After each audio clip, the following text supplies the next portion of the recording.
चलिए। Hello students, hopefully आपने first order reaction complete कर लिया है। उसके डेरिवेशन उसका और हमने उसके ऊपर न्यूमेरिकल्स करे हैं लास्ट वीडियोस में। होपफुली आपने वो तीनों वीडियोस देख ली हैं, और अभी तक अगर आपने नहीं देखी है तो सबसे पहले वो 3 वीडियोस देखो, क्योंकि हमारे सीबीएसई के सिलेबस के लिए या हमारे कॉम्पिटिटिव एग्जाम के सिलेबस के लिए जो फर्स्ट ऑर्डर रिएक्शन है या उसके ऊपर के जितने भी न्यूमेरिकल्स हैं वो सबसे ज्यादा इंपॉर्टेंट है। तो सबसे पहले आप जो मैंने 3 वीडियोस पहले की बना रखी हैं उन्हें पहले अच्छी तरह से देखें, फिर आप इस वीडियो पे आए जो कि मैं आपको जीरो ऑर्डर रिएक्शन पे कराने वाला हूं। तो आज इस वीडियो में हम जीरो ऑर्डर रिएक्शन की इंटीग्रेटेड रेट इक्वेशन की डेरिवेशन करेंगे और उसका रिलेशन कैसे होगा हाफ लाइफ से, वो हाफ लाइफ का रिलेशन देखेंगे कैसे होता है। तो आइए स्टार्ट करते हैं। सब नोट करते रहेंगे जो जो मैं कराता रहूंगा, और अगर कोई भी प्रॉब्लम होती है, मैंने आपको पहले भी बताया है, आप इस मोबाइल नंबर पे आप मुझे कॉल करके या व्हाट्सएप करके डिस्कस कर सकते हैं। चलिए हम स्टार्ट करते हैं जीरो ऑर्डर रिएक्शन। तो इंटीग्रेटेड रेट इक्वेशन बहुत इजी डेरिवेशन है, ये बहुत इजी डेरिवेशन है as compare to first order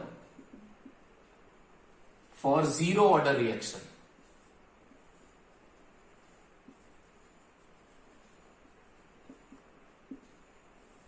zero order reaction के लिए अभी हम डेरिवेशन करने वाले हैं।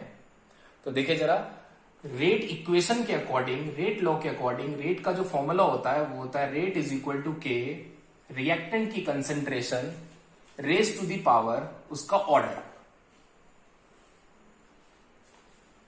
और हम कर रहे हैं यहां पे जीरो ऑर्डर रिएक्शन का डेरिवेशन, तो इसलिए इसका ऑर्डर हो गया जीरो, पावर हो गई जीरो। तो अब हमारा रेट लॉ का फॉर्मूला क्या बन गया? रेट इज इक्वल टू के और आर की पावर जीरो हो गया 1। इसे हम इक्वेशन 1 मार्क कर देंगे। इसे नहीं करते हैं, इसे इक्वेशन हम 1 मार्क कर देते हैं। इसी तरह से अब हम एक रेट का फॉर्मूला और लिखते हैं, जो कि हम इंस्टेंटेनियस रेट का फॉर्मूला लिखेंगे, क्योंकि हम इंटीग्रेशन करने वाले हैं तो हमें पहले इंस्टेंटेनियस रेट लेना पड़ेगा। तो इंस्टेंटेनियस रेट का फॉर्मूला होता है minus d r by d T. This is equation second. तो एक तरह से ये भी रेट है, इंस्टेंटेनियस रेट है, और ये भी रेट है। दोनों इक्वेशंस रेट की है, हम दोनों को इक्वेट करते हैं। Minus d r by d t is equal to k. Variables को सेपरेट करते हैं, डी आर इधर रहने देते हैं और डी टी को राइट हैंड साइड ले जाते हैं। अब इंटीग्रेट करते हैं, दोनों को इंटीग्रेट करते हैं हम। नाउ इंटीग्रेशन में यहां पे केवल एक ही फॉर्मूला काम आएगा, वो मैं यहां लिख देता हूं आपको।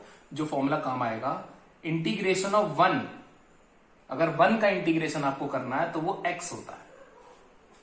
अगर dx है तो उसका इंटीग्रेशन x होगा। उसी तरह से आपको यहां पे इंटीग्रेशन करना है dr का, और यहां इंटीग्रेशन करना है dt का।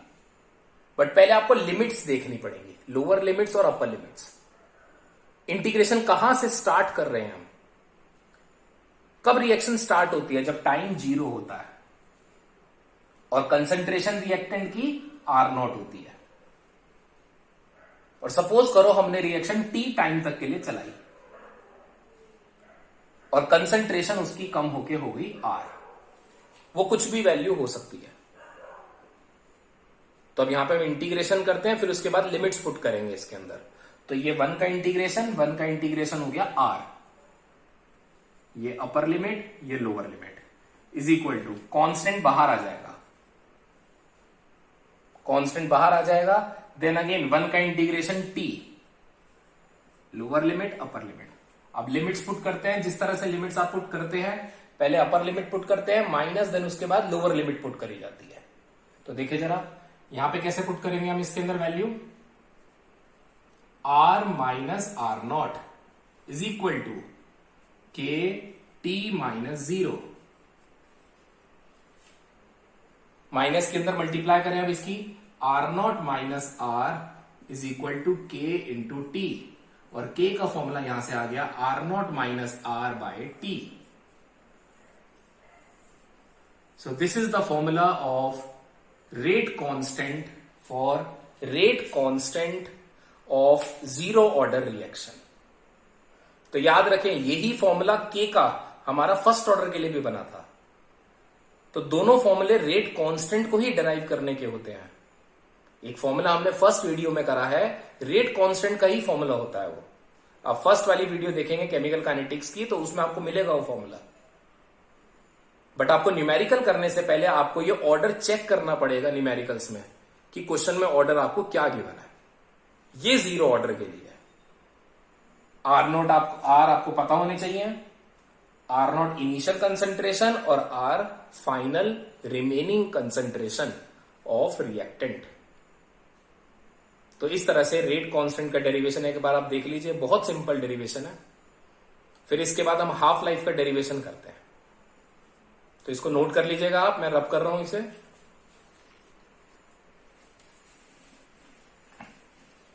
अब हम हाफ लाइफ का डेरिवेशन करते हैं ओनली फॉर जीरो ऑर्डर।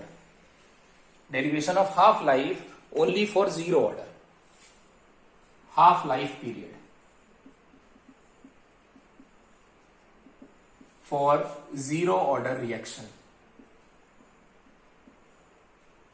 जैसा हाफ लाइफ में होता क्या है, हाफ लाइफ में आधा सब्सटेंस हमारा खत्म हो जाता है। तो इस वजह से यहां पे होगा क्या कि जो आर की वैल्यू होगी वो हो जाएगी R not by two. R की value R not by two हो जाएगी और जो टाइम हो जाएगा वो बराबर हो जाएगा टी हाफ के। अब ये वैल्यूज पुट करते हैं हम। ये फॉर्मूला जो हमने अभी अभी डेराइव करा है के का, इस फॉर्मूले में वैल्यूज पुट करते हैं r not minus r upon t में। तो k is equal to r not minus r की जगह रखेंगे आर नॉट बाई टू, यहां पे ये वैल्यू पुट कर देंगे, अपॉन टाइम कितना हो गया हाफ लाइफ। सॉल्व करें इसे तो k is equal to r not upon two into t half. Variables को एक्सचेंज भी कर सकते हो आप, यहां से आपके पास हाफ लाइफ का फॉर्मूला आ जाएगा आर नॉट बाई टू के। तो ये फॉर्मूला आपको यूज करना है हाफ लाइफ के लिए for zero order reaction, for zero order reaction only. तो आप देख सकते हैं हाफ लाइफ के फॉर्मूले भी दो होते हैं। एक हाफ लाइफ का फॉर्मूला इसी तरह से फर्स्ट ऑर्डर का भी होता है। वो क्या फॉर्मूला होता है हाफ लाइफ का फर्स्ट ऑर्डर के लिए, t half is equal to 0.693 upon k. ये हाफ लाइफ का फॉर्मूला हमारा फर्स्ट ऑर्डर के लिए होता है और ये हाफ लाइफ का फॉर्मूला हमने करा है जीरो ऑर्डर के लिए। तो अगेन ये दो फॉर्मूले अलग अलग हो गए हाफ लाइफ के। अब दोनों फॉर्मूले में एक इंपॉर्टेंट बात हम नोट करते हैं, देखो जरा ध्यान से अभी देखेंगे इस डेरिवेशन के बाद। ये तो समझ में आ गया ना, डेरिवेशन बहुत क्लियर डेरिवेशन है, half life is equal to r not by two k. अब दोनों में एक इंपॉर्टेंट बात मैं आपको बताता हूं, फर्स्ट ऑर्डर में जरा ध्यान से देखना। फर्स्ट ऑर्डर के हाफ लाइफ फॉर्मूले में ये वैल्यू भी कांस्टेंट है और ये वैल्यू भी कांस्टेंट है for first order reaction. But zero order reaction में, जीरो ऑर्डर की रिएक्शन में जो हाफ लाइफ है वो इस वेरिएबल पे डिपेंड कर रही है। हाफ लाइफ आर नॉट पे डिपेंड कर रही है, ये तो कांस्टेंट है, मगर हाफ लाइफ उस रिएक्शन के इनिशियल कंसंट्रेशन पे डिपेंड करती है कि आपने इनिशियल कंसंट्रेशन कितनी ली है। तो एक रिएक्शन के अंदर इनिशियल कंसंट्रेशन तो हर बार बदल सकते हैं ना, हर बार आप रिएक्शन कराओगे तो इनिशियल कंसंट्रेशन कुछ भी ले सकते हो। जितनी ज्यादा आप इनिशियल कंसंट्रेशन लोगे उतना ज्यादा टाइम लगेगा उसे आधा होने में।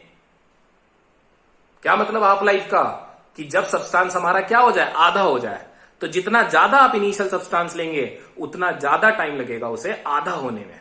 मगर ऐसा फर्स्ट ऑर्डर में नहीं था। फर्स्ट ऑर्डर में चाहे आप 10 ग्राम ले लो, चाहे आप 1000 ग्राम ले लो, चाहे आप 10 किलो ले लो, आधा होने में दो सबको एक ही टाइम लगेगा। अगर 5 मिनट लगेंगे तो उस 10 किलो वाले को 5 किलो होने में भी उसी टाइम में पूरा हो जाएगा जिस टाइम में वो 10 ग्राम 5 ग्राम होगा, सेम टाइम लगेगा। ये फर्स्ट ऑर्डर की खासियत होती है। मगर जीरो ऑर्डर में ऐसा नहीं है, half life is directly proportional to concentration. तो इसका हम ग्राफ करते हैं जरा एक बार हाफ लाइफ का। जरा अभी देखिए जरा इधर ध्यान से। आज अब ये ग्राफ रिलेशन करते हैं, ग्राफिकल रिलेशन हाफ लाइफ का। ये देखिए जरा, हाफ लाइफ का ग्राफ हम ड्रॉ करते हैं कंसंट्रेशन ऑफ रिएक्टेंट के साथ, इनिशियल कंसंट्रेशन ऑफ रिएक्टेंट के साथ फर्स्ट ऑर्डर के लिए। तो फर्स्ट ऑर्डर के हाफ लाइफ के फॉर्मूले में हम देखें तो उसका वैल्यू कांस्टेंट होती है। कांस्टेंट का ग्राफ इस तरह से बनता है।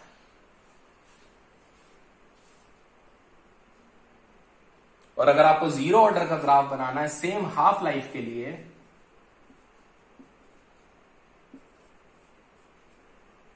जीरो ऑर्डर का अगर आपको ग्राफ बनाना है तो उसके फॉर्मूले में हाफ लाइफ के में R0/2K आता है। तो half life is proportional to initial concentration of reactant. ये बढ़ेगा तो ये भी बढ़ेगा, तो डायरेक्टली प्रोपोर्शनल का ग्राफ इस तरह से बनता है। और अगर आपको किसी भी ऑर्डर के लिए करना है तो आप एक रिलेशन याद कर सकते हैं। किसी भी ऑर्डर के लिए अगर आपको कभी ग्राफ आता है ड्रॉ करने के लिए, for any order half life is proportional to 1/R0 की power n-1 for any order reaction. किसी भी ऑर्डर के लिए आपको करना है तो आप इस रिलेशन को फॉलो कर सकते हैं। चाहे तो आप यहां पे n की जगह पे ऑर्डर पुट करके देखो, आप n की जगह पे 1 पुट करके देखो। 1 पुट करोगे तो 1 - 1 0 हो जाएगा, और किसी की भी पावर 0 कांस्टेंट हो जाएगा, 1 हो जाएगा। तो आ रहे नहीं आ रहे हैं कांस्टेंट। जीरो ऑर्डर के लिए देखो, n की जगह पे 0 पुट करो जो n की जगह पे 0, -1 आएगा, -1 ऊपर जाके +1 हो जाएगा। बिल्कुल ऐसे ही मैं आपको सेकंड ऑर्डर के लिए करा के दिखाता हूं। फॉर सेकंड ऑर्डर अगर हम यही वर्क सेकंड ऑर्डर के लिए करते हैं तो half life is proportional to 2 - 1 बचेगा। तो ये हो गया इनवर्सली प्रोपोर्शनल, ये हो गया इनवर्सली प्रोपोर्शनल। तो अब किस तरह से ग्राफ बनेगा हाफ लाइफ का? अगर आप हाफ लाइफ का ग्राफ ड्रॉ करोगे इनिशियल कंसंट्रेशन के साथ तो वो इस तरह से बनता है। किस ऑर्डर के लिए करा हमने? ये सेकंड ऑर्डर के लिए। तो ये आपके सामने 3 अलग अलग ऑर्डर के मैंने ग्राफ ड्रॉ कर दिए हैं। फर्स्ट ऑर्डर के लिए, जीरो ऑर्डर के लिए, और ये वाला ग्राफ है सेकंड ऑर्डर के लिए। हालांकि ये एक रिलेशन मैंने आपको बताया, ये रिलेशन डायरेक्टली एमसीक्यू क्वेश्चंस में पूछा जा सकता है किसी भी ऑर्डर के लिए कैसे आपको करना है। तो ये ग्राफ अच्छे से देखें अभी आप, ये हाफ लाइफ की ग्राफिकल रिप्रेजेंटेशन है। अभी आप इतना ही अच्छे से करें, जीरो ऑर्डर रिएक्शन की डेरिवेशंस और ये ग्राफिकल मेथड। बाकी हम जीरो ऑर्डर के ऊपर न्यूमेरिकल्स नेक्स्ट वीडियो में लेके आते हैं, और जीरो ऑर्डर के ऊपर न्यूमेरिकल्स के साथ साथ फर्स्ट ऑर्डर के और भी ज्यादा इंपॉर्टेंट क्वेश्चंस हम नेक्स्ट वीडियो में कराएंगे। अभी इस वीडियो के लिए इतना ही है। थैंक यू वीडियो वॉच करने के लिए। आप पहले वाली वीडियो भी अच्छी तरह से देखें, और जैसे मैंने आपको बताया कोई भी प्रॉब्लम आती है आप इस नंबर पे कॉल या व्हाट्सएप आप मुझे कर सकते हैं। Okay, thank you.